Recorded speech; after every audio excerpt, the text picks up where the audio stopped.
ପିଲାମାନେ ଅନଲାଇନ୍ ଶିକ୍ଷାଦାନ କାର୍ଯ୍ୟକ୍ରମରେ ତୁମମାନଙ୍କୁ ଆଜି ସ୍ୱାଗତ। ଆଜି ପିଲେ ଆମେ ତୁମ ହସଖେଳ ବହିର ପ୍ରଥମ ଭାଗର ପାଠ 12 ଦୀପାବଳି ବିଷୟଟିର ଅଭ୍ୟାସ କାର୍ଯ୍ୟ କାଲି ଆମେ 3 ନମ୍ବର 4 ନମ୍ବର କରିଥିଲେ। ଆଜି ଆମେ 5 ନମ୍ବର କରିବା। 5 ନମ୍ବରରେ କ'ଣ ଅଛି ପିଲେ? ବିଲେଇ ଟୋକେଇରେ ଗଣି ରଖିଥିବା ମାଛ ଓ ବାହାରେ ଥିବା ମାଛକୁ ଗଣି ଖାଲି ଘର ପୂରଣ କରିବା। ମାଛ ସବୁ ଦେଖିଛ ନା ପିଲେ? ବିଲେଇ କେଉଁଟା ପିଲେ କହିଲ? ଏଇଟା ହେଉଛି ବିଲେଇ, ଏସବୁ ହେଉଛି ମାଛ ହେଲା। ଇଏ ବି ମାଛ, ଏ ଟୋକେଇରେ ମାଛ ଅଛି, ଏ ଟୋକେଇରେ ବି ମାଛ ଅଛି, ଇଏ ଟୋକେଇରେ ବି ମାଛ ଅଛି। ଆମକୁ କ'ଣ କରିବା? ବିଲେଇ କେତୋଟି ମାଛ ରଖିଛି ଟୋକେଇରେ ତାକୁ ଗଣିବା, ବାହାରେ କେତୋଟି ମାଛ ଅଛି ତାକୁ ଗଣିବା। ଗଣିକରି ଆମେ ସମୁଦାୟ କେତୋଟି ମାଛ ହେଲା ଆମେ କେଉଁଠି ଲେଖିବା? ଏଇଠି ଲେଖିବା, ଏଇ ବକ୍ସରେ ଲେଖିବା ନୁହେଁ। ସେଥିଯୋଗୁଁ ଆମେ ଏବେ ପ୍ରଥମେ ମାଛ ଗଣିବା ଆରମ୍ଭ କରିବା ନୁହେଁ ପିଲେ। ଟୋକେଇରେ କେତୋଟି ମାଛ ଅଛି ଦେଖ। ଟୋକେଇରେ ଇଏ ଗୋଟେ ମାଛ, ଇଏ ଗୋଟେ ମାଛ 2, ଇଏ 3, ଇଏ 4, 5, 6, 7, 8, 9, 10। କେତୋଟି ମାଛ ଅଛି? 10ଟି ମାଛ ଅଛି ନୁହେଁ ପିଲେ। ଇଏ ହେଉଛି ଆମର 10ଟି ମାଛ। ଏଇଠି କେତୋଟି ଏଠି କେତୋଟି ଅଛି? 10ଟି। ଏଠି କେତୋଟି ଅଛି? କେତୋଟି ଅଛି ପିଲେ ଏଠି ଆମର? ଏଠି କେତୋଟି ମାଛ ଅଛି? କେତୋଟି ମାଛ ଅଛି ଏଠି? 1, 2, 3, 4, 5। ଏଇଠି କେତୋଟି? ଏଇ ଯେଉଁ ଗୋଲରେ କେତୋଟି ମାଛ ହେଲା? 5ଟି ମାଛ ହେଲେ। ଏ ଟୋକେଇରେ ଆମର ଏଇ ଟୋକେଇରେ କେତୋଟି ମାଛ ଅଛି? 10ଟି ମାଛ।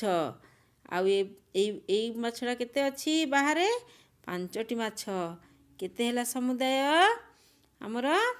କେତେ ହେଲା? ଏଇଠି ହେବ 1 10 5। କେତେ ହେବ? 1 10 5 15। କେତେ ହେବ? 1 10 5 15। ଆମର ଟୋକେଇରେ ଅଛି ମାଛ 10ଟି। ଏଇଠି ବାହାରେ ମାଛ ଅଛି 5ଟି। ହେଲେ ଦୁଇଟା ଯାକ ମାଛ ଯୋଗ କଲେ କେତୋଟି ମାଛ ହେବ? 15ଟି ମାଛ ହେବ। କେମିତି? 10 + 5 = 15 ହେଲା। ଏବେ ପିଲା କ'ଣ କରିବା? ଆମେ ଏଇ ଟୋକେଇକୁ ଯିବା, ଏଇ ସେକେଣ୍ଡ ଟୋକେଇକି ଯିବା, ବୁଝିଲ। ଆମେ ଏଇ ଟୋକେଇରେ ଦେଖିବା କେତୋଟି ମାଛ ଅଛି ନୁହେଁ ପିଲେ। ସେଥିଯୋଗୁଁ ଆମେ ଟୋକେଇରେ କେତୋଟି ମାଛ ଅଛି ଆଗ ପ୍ରଥମେ ଗଣିବା। କେତୋଟି ମାଛ ଅଛି? 1 2 3 4 5 6 7 8 9 10। କେତୋଟି ମାଛ ଅଛି? 10ଟି ମାଛ ଅଛି। 10 କେତେରେ କେତେ? 1ରେ 0 10।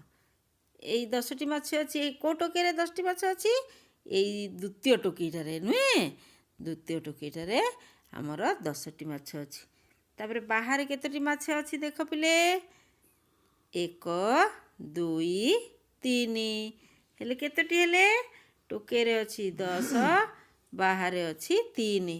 କେତେ ହେଲା? 13 ହେଲା। 10 11 12 13 ନୁହେଁ। 13ଟି ମାଛ ହେଲା। ହେଲେ ଆମେ କେଉଁଠି ଲେଖିବା 13ଟି ମାଛ?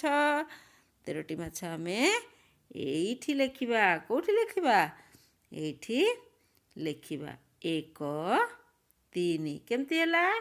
10 + 3 = 13 ନୁହେଁ। ଆମେ ଏଇ 13ଟି ମାଛ ଦ୍ୱିତୀୟ ଟୋକେଇରେ ଅଛି। ତୃତୀୟ ଟୋକେଇରେ କେତୋଟି ଅଛି ଗଣିବା। କେତୋଟି ଅଛି ଆମେ ଏବେ ଗଣିବା ନୁହେଁ। ଚତୁର୍ଥ ଟୋକେଇରେ କେତୋଟି ମାଛ ଅଛି ଗଣିବା। 1 2 3 4 5 6 7 8 9 10। ପ୍ରତ୍ୟେକ ଟୋକେଇରେ କେତୋଟି ମାଛ ଅଛି? 10ଟି ମାଛ ଅଛି। ପ୍ରତ୍ୟେକ ଟୋକେଇରେ କେତୋଟି ମାଛ ଅଛି? 10ଟି ମାଛ ଅଛି। ତୃତୀୟ ଟୋକେଇର ବାହାରେ କେତୋଟି ମାଛ ଅଛି? କେତୋଟି ଅଛି? ଇଏ 1, ଇଏ ଆଉ ଗୋଟେ ମାଛ କେତେ ହେଲା? 1 ଯୋଗ 1 ସମାନ କେତେ ହେଲା? 2। କେତୋଟି ମାଛ ଅଛି? 2ଟି ମାଛ ଅଛି। ଟୋକେଇରେ କେତୋଟି ମାଛ ଅଛି? 10ଟି ଅଛି। ହେଲେ 10 ଯୁକ୍ତ 2 ସମାନ କେତେ ହେଲା? 10 ଯୁକ୍ତ 2 ସମାନ କେତେ ହେଲା? 12। କେତେ ହେଲା? 12। ଏଠି କେତୋଟି ହେଲା? 12ଟି ମାଛ ହେଲା। ଏବେ ତମେ ସବୁ ଜାଣିଲ ଆମେ କେମିତି ଟୋକେଇରେ ବିଲେଇ କେତୋଟି ଲେଖା ମାଛ ରଖିଛି? 10ଟି ମାଛ ରଖିଛି। 10ଟିରେ ପ୍ରତ୍ୟେକ ଟୋକେଇରେ 10ଟି ମାଛ ରଖିଛି। ଆଉ ବାହାରେ ପ୍ରଥମ ଟୋକେଇରେ 5ଟି ରଖିଛି। ଦ୍ୱିତୀୟ ଟୋକେଇରେ 3ଟି ରଖିଛି। ତୃତୀୟ ଟୋକେଇରେ 2ଟି ରଖିଛି। ହେଲେ 10 1 10 ସମାନ କେତେ ହେଲା? 1 10 5 1 ସମାନ 15। ସେମିତି 1 10 3 1 ସମାନ 13।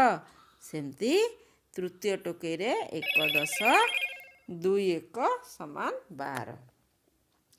ଆମେ ଏଇ ପାଠଟି ତ ପଢ଼ିଲେ ନୁହେଁ ପିଲେ? 5 ନମ୍ବର ସେମିତି ତମେ ଘରେ ଟୋକେଇରେ ଥିବା ମାଛକୁ ଗଣିବ, ବାହାରେ ଥିବା ମାଛକୁ ଗଣିବ। ତାପରେ କ'ଣ କରିବା? ଏଇ କୋଠରୀ ଭିତରେ ଲେଖିବ। ସେମିତି 6 ନମ୍ବର ଦେଖ। 10ଟି ମନ୍ଦାର ଫୁଲରେ ଗୋଟିଏ ମାଳ ତିଆରି କରିବା ପରେ ଆଉ କେତୋଟି ଫୁଲ ରହିଲା କହିବ। 10ଟି ଲେଖା ମନ୍ଦାର ଫୁଲରେ ଆଉ କେତୋଟି? ପ୍ରଥମେ 10ଟି ଲେଖା ମନ୍ଦାର ଫୁଲରେ ଗୋଟେ ମାଳ କରିଦେବ। ହେଲା, ଏଇ 10ଟି ମନ୍ଦାର ଫୁଲ ଏତିକି ଗୋଟେ ମାଳ ହେଲା। ଆଉ କେତେ ବଞ୍ଚିଲା?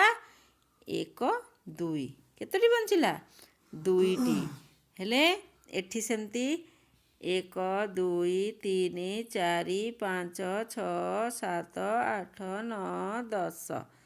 ଏଇ 10ରେ ଗୋଟେ ହେଲା। ଆଉ କେତୋଟି ବଞ୍ଚିଲା? 1 2 3 4 5। କେତୋଟି ବଞ୍ଚିଲା? 5 ମାନେ 15 ନୁହେଁ ପିଲେ? ଏଇଠି ହେଲା 10 ହେଇକିରି ଆଉ 2ଟି ବଞ୍ଚିଲା। ହେଲେ 10ଟି ଫୁଲରେ 1 10 ହେଉଛି। 10ଟି ଫୁଲକୁ ନେଇକି 1 10। ଆଉ 2ଟି ବଞ୍ଚିଲା 2 1। ସେମିତି 10ଟି ଫୁଲରେ ଏଇଠି 15ଟି ଯେଉଁ ଫୁଲ ଅଛି 10ଟି ଫୁଲକୁ ନେଇକି 1 10। ଆଉ କେତୋଟି ବଞ୍ଚିଲା? 5 1।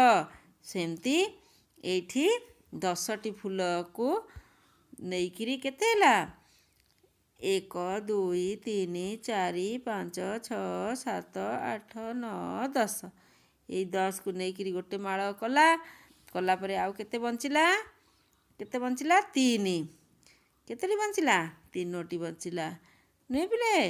1 2 3। ହେଲେ 1 10 3 1। ସେମିତି ଏଇଠି କେତେ ସଂଖ୍ୟା ଅଛି? 17। ହେଲେ ସେମିତି 1 10 7 1। 1 10 ମାନେ 10ଟି ମନ୍ଦାର ଫୁଲକୁ ନେଇକିରି ସେ କଲା। କେତେ ହେଲା? 1 10 1 କେତେ ହେଲା? 1 2 3 4 5 6 7 8 9 10। ଏଇ 10ଟି ହେଲା। ଆଉ କେତୋଟି ବଞ୍ଚିଲା? 7 1। କେତୋଟି ବଞ୍ଚିଲା?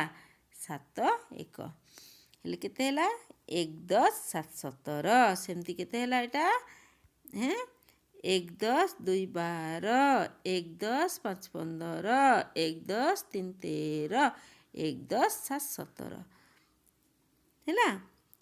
1 10 2 1 1 10 5 1 1 10 3 1 1 10 7 1। ଠିକ୍ ଆମେ କ'ଣ ଜାଣିଲେ? ଦଶକ ଏକକ ସଂଖ୍ୟା ସବୁ ଜାଣିଲେ ନୁହେଁ ପିଲେ। ଏଇଠି ସେମିତି କାଲି ଆମେ ପଢ଼ିବା 7 ନମ୍ବର ହେଲା। ଆଜି ଏତିକିରେ ପାଠ ଥାଉ, କାଲିକି ଆମେ ଅନ୍ୟ ପାଠ ପଢ଼ିବା।